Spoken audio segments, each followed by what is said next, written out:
نحمده ونصلي ونسلم على سيدنا مولانا محمد رسوله النبي الكريم المكين الحليم الرؤوف الرحيم. أما بعد فأعوذ بالله من الشيطان الرجيم. بسم الله الرحمن الرحيم.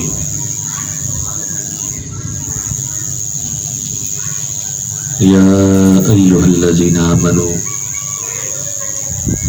كتب عليكم الصيام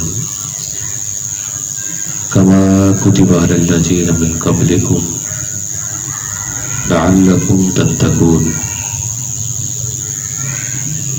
أو كما قال الله تبارك وتعالى في شأن حبيبه الكريم إن الله وملائكته يصلون على النبي يا أيها الذين آمنوا صلوا عليه وسلموا تسليما. اللهم صل على سيدنا مولانا محمد وعلى آله وصحبه وبارك وسلم. صدق الله مولانا العظيم وصدق رسوله النبي الكريم الأمين. مولاي صل وسلم دائما أبدا على حبيبك خير الخلق كلهم. لي خمسة أطفي بها هل الوباء الحاتمة المصطفى والمرتضى وابناهما والفاطمة. لائق صد احترام میزبان مجلس محترم شیراز قادری صاحب، محترم محمد افضال قادری صاحب اور لائق صد تقریب و احترام محترم خالد صاحب، صدر تحریک منہاج القرآن کورنگی ٹاؤن، محترم شبیر قادری صاحب و دیگر قائدین و کارکنان وابستگان محبان تحریک منہاج القرآن و شاکان و غلامان مصطفیٰ صلی اللہ علیہ وسلم. اللہ جل مجدہ الکریم کا بڑا فضل و احسان ہے کہ جس نے اپنی توفیق خاص سے اور رحمت خاص سے ہمیں یہ رحمتوں بھرا مہینہ، برکتوں بھرا مہینہ ان چلتی ہوئی سانسوں میں صحت کے ساتھ، تندرستی کے ساتھ اور ایمان کے ساتھ نصیب فرمایا ہے.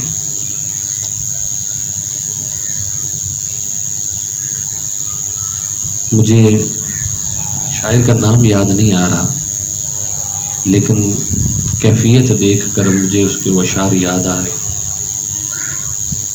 کسی نے کیا خوب کہا تھا، غالباً ساغر صدیقی نے، غالباً کہ یہ جو دیوانے سے دو چار نظر آتے،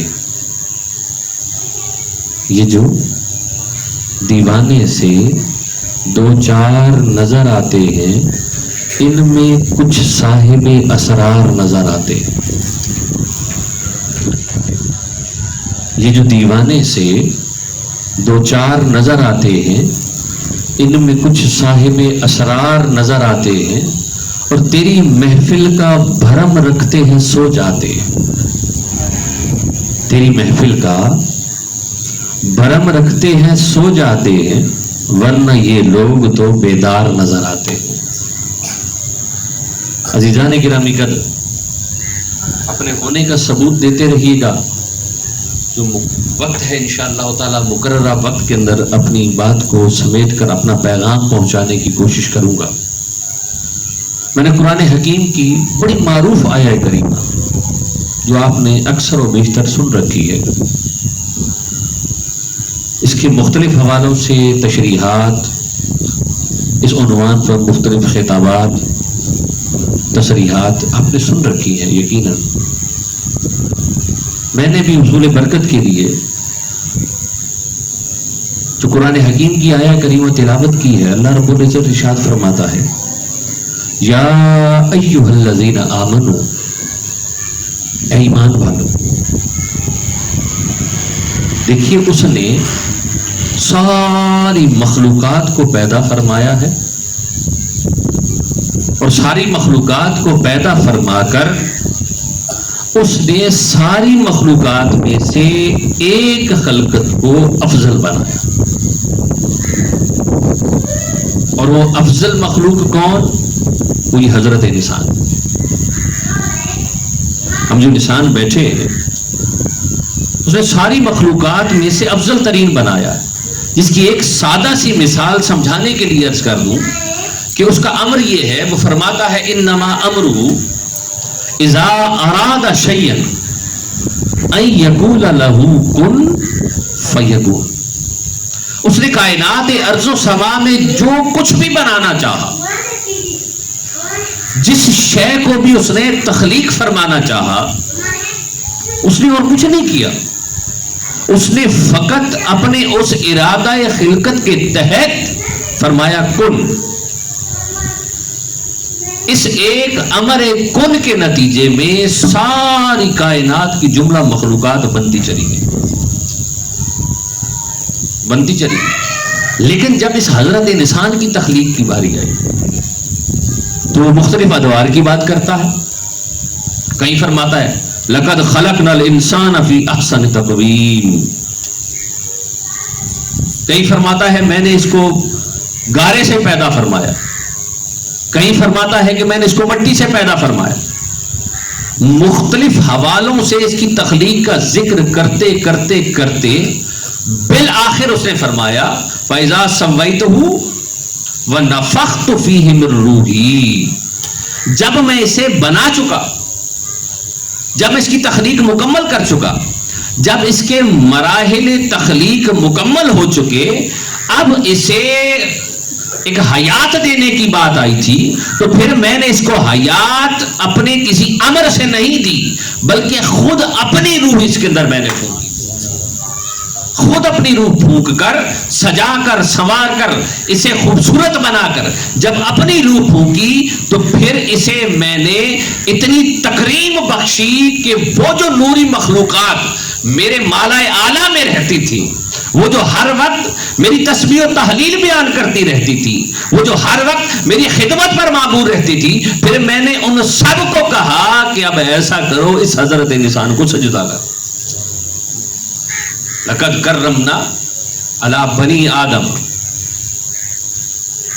کہ میں نے اس بنی آدم کو اتنی تکریم بخشی ہے، اتنی تکریم بخشی ہے. سو عزیزان گرامی قدر، اللہ نے کتنا کرم فرمایا کہ اس نے ساری مخلوقات میں سے چن کر ہمیں انسان پیدا فرمایا. اور پھر میری مزے کی بات آپ کو بتاؤں کہ ہمارے ارد گرد جتنے بھی چرند پرند حیوانات ہیں، جتنے بھی ہیں، وہ جب اپنی غذا لیتے ہیں، غذا کھاتے ہیں، ان کی خوبی یہ ہے کہ وہ اپنی سر کو جھکا لیتے ہیں. آپ نے کبھی غور کیا اس بات پہ؟ ہر شے جو غذا لیتی ہے وہ کیا کرتی ہے؟ اپنے سر کو جھکاتی. دیکھا ہوگا آپ نے، خواہ وہ پرندہ ہے، خواہ وہ کوئی چوپایا ہے، جو کچھ بھی ہے. لیکن انسان کو اللہ نے فرمایا کہ اے بندے، میں نے تجھے یہ 2 خادم عطا کر دیے، 2 خادم عطا کر دیے. اب یہ سر تو اس رزق کے لیے نہ جھکا، بلکہ اس سر کو میرے حضور جھکنے کے لیے رکھ دے. اس سر کو تو فقط میری بارگاہ میں جھکا. یہ جب بھی جھکے تو میری بارگاہ میں جھکے، اس کے سوا یہ کسی اور شے کے لیے نہ جھکے. بندے کو اتنی تکریم بخشی. اور پھر ہماری خوبی ہے، ہمیں اللہ نے کتنی عظمت بخشی کہ ہمیں اشرف المخلوقات میں سے چن کر ایمان عطا کیا. اور ایمان بھی کیا؟ حضور تاجدار کائنات صلی اللہ علیہ وآلہ وسلم کا امتی بنا دیا.